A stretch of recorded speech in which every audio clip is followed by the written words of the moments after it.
আসসালামু আলাইকুম। আজকে আমরা দেখব যে স্পিকিং পার্ট 1 এর কিছু টিপস। তো অবশ্যই এগুলা খুবই কমন কেস, আর যাদের একটু স্পিকিংয়ে দুর্বল আছে তারা অবশ্যই দেখতে পারেন। চলুন শুরু করা যাক।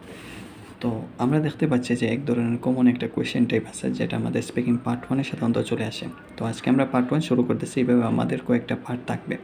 তো কমন কোয়েশ্চেনের মধ্যে সাধারণত যে কোনো কোয়েশ্চেনের মধ্যে ডু ইউ সামথিং দ্বারা যখন একটা কোয়েশ্চেন আস্ক করে থাকে, তখন এই ধরনের কোয়েশ্চেন হতে পারে do you write a lot, অথবা do you like music, even থাকতে পারে do you like writing a lot. এরকম জিনিসগুলো সাধারণত কমন আসে আমাদের স্পিকিংয়ে পার্ট 1 এ। তো এরকম কোয়েশ্চেনগুলোকে আপনি আনসার দিতে পারেন না। ইভেন আপনি এক কোয়েশ্চেনে, যেমন ধরেন এই কোয়েশ্চেনটা পেলে আপনি একরকমের আনসার দেন, এই কোয়েশ্চেন পেলে আরেক ধরনের আনসার দেন। তো আমরা একটা নির্দিষ্ট একটা প্র্যাকটিক্যাল প্যাটার্ন দেই, যেহেতু আমার ইংলিশ ডিপার্টমেন্ট নিয়ে আমরা পড়াশোনা করতেছি।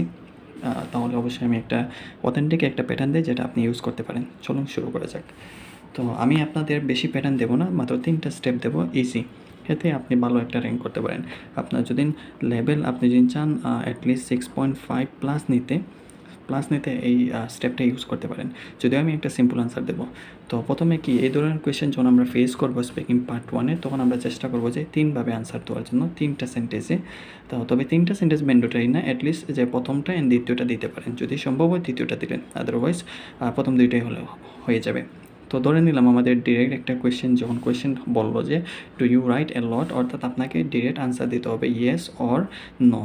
তো শর্ট একটা রেসপন্স দেবে, যেমন ধরুন ইয়েস হলে বলতে পারেন যে yes I write a lot, এইভাবে ইয়েস, অথবা নো হলে no I don't write a lot, মানে আমি প্রচুর লিখি না। তো এইভাবে আপনি জাস্ট রেসপন্স দিয়ে দিলেন, অ্যান্ড পরবর্তীতে হচ্ছে ডিটেলগুলো, মানে আমার যে এক্সপ্লেন করা লাগবে যে কী। কারণ এক্সপ্লেন করতে গিয়ে আপনার আইডিয়া আসে না। সো সেটাই আমি বলতেছি যে আইডিয়া কীভাবে আসবে, যখন আপনি এখানে টাইপের নাম বলতে পারেন। যেমন ধরেন এখানে যদি কোয়েশ্চেন থাকে যে এখানে রাইট এ লট, তাইলে আপনি বললেন যদি হ্যাঁ আমি অনেক লিখি, তাহলে এখানে বলতে পারেন যে টাইপ, মানে আপনি কী ধরনের লেখা লেখেন বা কোন বিষয়ে আপনি লেখেন। তাহলে কোন বিষয় মানে কি এক ধরনের টাইপ বা ধরন, তখন আপনি ধরনের নাম, যেমন ধরেন আপনি বলতেন আমি অনেক বেশি লিখি, এবং কী লেখেন আপনি লেখেন বাংলা লিখি, অথবা আমার লাইফ নিয়ে লিখি, আমার পড়াশোনা নিয়ে লিখি। তো এরকম হলে এগুলো হলো একটা টাইপ। তো সিমিলার কোয়েশ্চেনটা এখানে কিন্তু অ্যাপ্লাই করতে পারেন। যেমন ধরুন ডু ইউ লাইক মিউজিক, তখন বলতে পারেন হ্যাঁ আমি পছন্দ করি music, yes I like music. And তারপর বলতে পারেন এখানে টাইপ, মানে মিউজিকের টাইপগুলো বলতে পারেন আপনি, যে ক্লাসিক্যাল সং, তারপর যে ফক সং, এইরকম জিনিসগুলো আপনি অ্যাড করতে পারেন এখানে।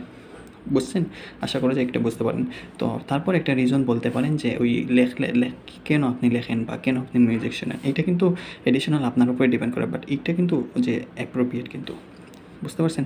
চলুন একটা সিম্পল সেন্টেন্স দেখা যাক, বুঝতে পারবেন।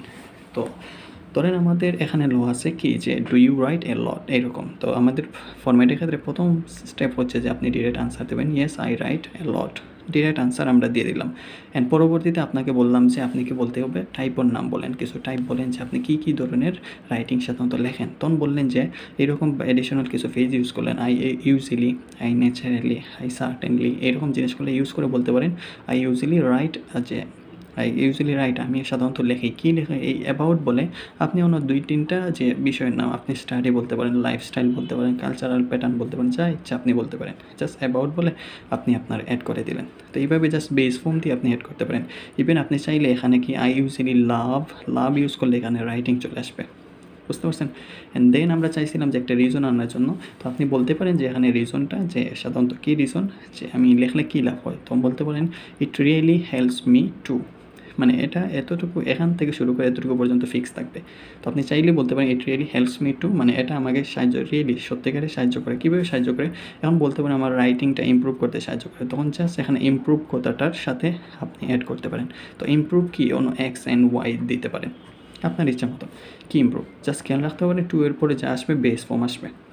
বুঝতে পারছেন? এখন যদি বলেন না মিউজিক শুনলে, ওই যে মিউজিকের যে কোয়েশ্চেন আছে, এই মিউজিকের কোয়েশ্চেন আছে, মিউজিকগুলো শুনলে যে মিউজিকটা আপনার মনটা রিফ্রেশ করে, তো জাস্ট বলতে পারেন it really helps me two refresh my mind. এইভাবে আনসারটা দিতে পারেন। বুঝতে পারছেন? এই টিপসটা খুবই জটিল, আদারওয়াইজ খুবই সহজ আপনার জন্য। তো চেষ্টা করেন এগুলো অ্যাপ্লাই করার জন্য। অ্যান্ড নেক্সট পার্টের জন্য স্বাগত। ধন্যবাদ।